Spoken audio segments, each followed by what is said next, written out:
At the docks of Loch Ness, in the Scottish Highlands, a small group of researchers was finishing preparations. Their job was to search for the mysterious Loch Ness monster. The plan was to locate the creature by sonar and then to drop a probe into the water in the hopes they could record the creature on video. Laura, the team leader, believed the creature existed. Doug was on the fence, and Miles, on the other hand, was completely skeptical that such a creature could possibly exist. Finally, with their preparations done, the crew departed the docks and headed for deeper waters. After cruising a little ways, Laura slowed the boat down, while Doug watched the sonar screen for any signs of strange phenomenon. After a while, Laura would speed up and move to a different location. Then Doug would watch the sonar again. This pattern repeated for a good while. Eventually, Miles got bored. He moaned, "There's no monster down there." Doug was even wondering if the monster was indeed a fake. They were about to move on to another location when something popped up on the sonar. Doug excitedly reported, "Laura, there's something down there." She stopped the boat and went to look at the screen. That is a massive object. Miles wondered, "How big is it?"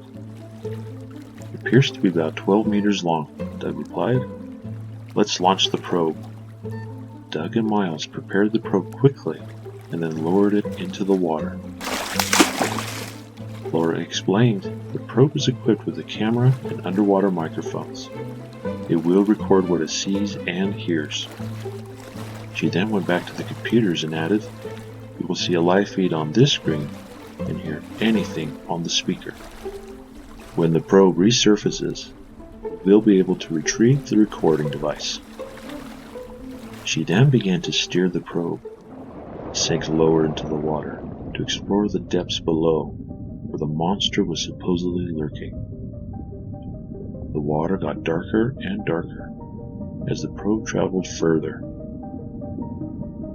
The crew held their breath.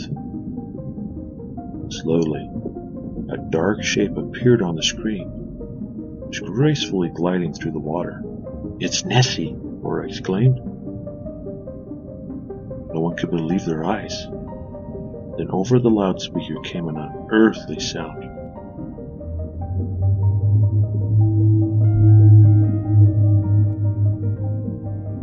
The creature came closer into view.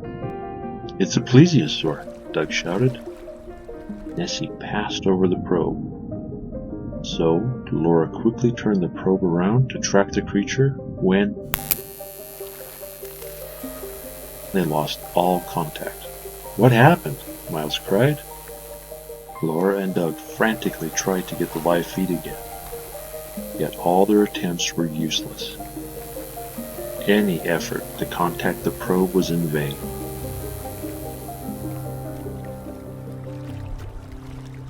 After a few hours of searching, Laura accepted defeat. "There's no point. We won't recover the probe now. Come on, let's go."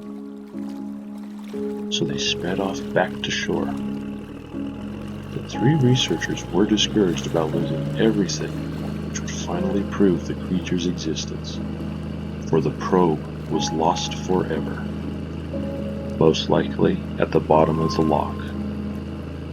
But they knew for themselves, without a doubt, that in the Highlands of Scotland, a mysterious creature lurked in the waters, known as the Loch Ness Monster.